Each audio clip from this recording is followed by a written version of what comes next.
Assalamu alaikum, this is Saqib Shefi, and these are my Ramadan Chronicles for 2011, day 27. For day 27, we're going to be talking about the post-Fajr after party of Qiyamul Layl from Layl al-Qadr, the 27th night, or rather, I guess we can call it the biggest Fajr prayer ever. The reason why I wanted to mention this happens to do with the fact that I went to the Qiyam for the 27th night at the big masjid where they had the 27th as the Khatam. And obviously, that's like the big night. A lot of people come, but a lot of people also stay for Qiyam al-Layl and like the Hajj prayers, and they do like a one night type of i'tikaf program. A lot of elders are there, community members, young people, and the masjid is just packed. Mashallah, I went. It was nice, and afterwards they had the Fajr prayer because it was done, and there was a lot of people there. Right, this is after they prayed the Hajj and with their congregation. It was really, really awesome. It happens all over the world in every single masjid. But what's interesting is, right, check this picture out. This is after Fajr. And again, this picture is pretty bad because I don't carry my DSLR camera with me. I probably should have, but this is just from my phone. But here you can see it's kind of packed in front of the masjid, right? And if I got like a wider shot, you would have seen the parking lot is full. There's tons of people. Like the sisters' entrance is packed with sisters in the front. Brothers, there's tons of brothers there. Inside, there's lots of people, so on and so forth. But basically, this is like the biggest Fajr that will ever happen in the whole year. And, there's always a discussion that happens like, oh, Ramadan is a time where the real test is not about what we do in Ramadan, but what we do after, right? And we should come back to the masjid. We should not abandon the masjid. And sometimes it's a little bit derogatory or accusatory or like pointing the finger when three fingers are pointing back. But anyway, I'm thinking kind of more on a positive note. I'm thinking this is a great thing and Fajr is huge and it's awesome, but how can we continue that? Now, the reason people came for Fajr is because they had a reason. There was an incentive, and that is Laylatul Qadr, and supposedly the night of power is on the 27th, but whatever. People came, they did Qiyamul Layl, and then there was Fajr prayer afterwards, right? And there's suhoor and everything. So people had a reason to come.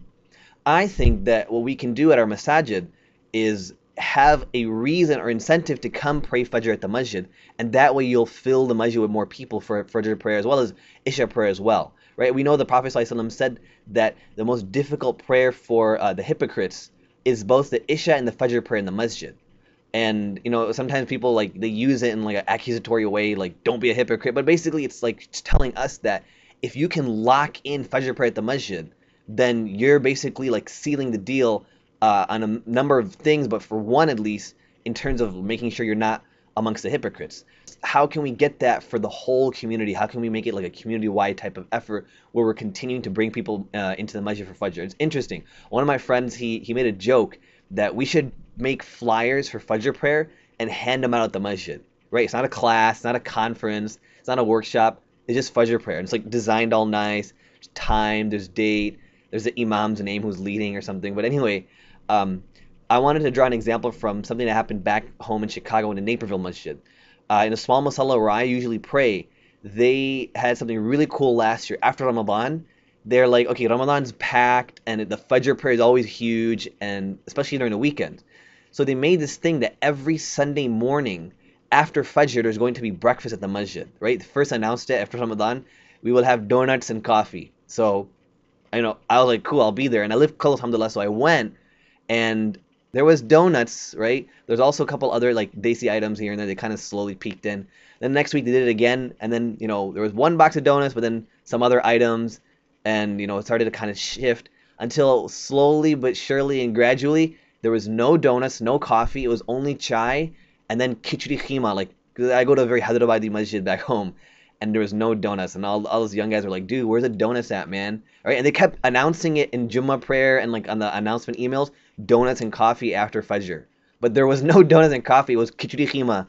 But anyway, the point is, we had a lot of people show up for Fajr prayer because there was an incentive for them to come, right? I know there's already the incentive of the fact that the Prophet ﷺ said praying Fajr, praying congregational prayer gives you reward. It's like 27 darajat levels. That's fine, but I think the masses kind of need more than that. At least I know I need more than that as well.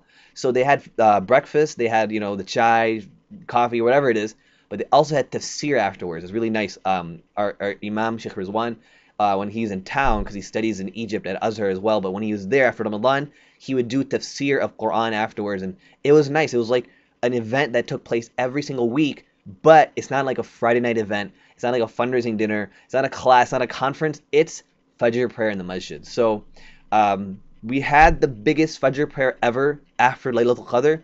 Let's try to continue that. And it's not just me telling you, like, hey, you get up and come. We should make this like an organizational effort at our masjids. That we go to the boards, go to the presidents, go to the imam, and say, hey, let's make like a weekly Fajr program. And, you know, it doesn't even have to be a lecture. It can be like a discussion, workshop. It can just be food. You know, it doesn't have to be a quote-unquote religious thing, right? Even though having people come eat in the masjid is already religious, inshallah, rewardable too. But we can kind of think outside the box, make it easy for people, and that way we can have that biggest Fajr ever, inshallah, every week or every month or every whatever throughout the rest of the year. So that's my reflection I had when I saw this huge mass of people at Fajr. And I thought, man, I remember what they did at Naperville Masjid, and I think, you know, masajid all over the world can probably do that too. And inshallah, we can increase people coming to the masjid, and, you know, it's just really nice. And actually, because more people came to Fajr, more people started coming for Isha, and more people started coming to like the community events, and it just got bigger and bigger and bigger, mashallah. So that's my reflection. Inshallah, let me know what you guys think. Is there anything that your masjid does to get people to come for Isha or for Fajr or like any of the other prayers? And inshallah, I will talk to you guys later. Assalamu alaikum wa rahmatullahi wa barakatuh.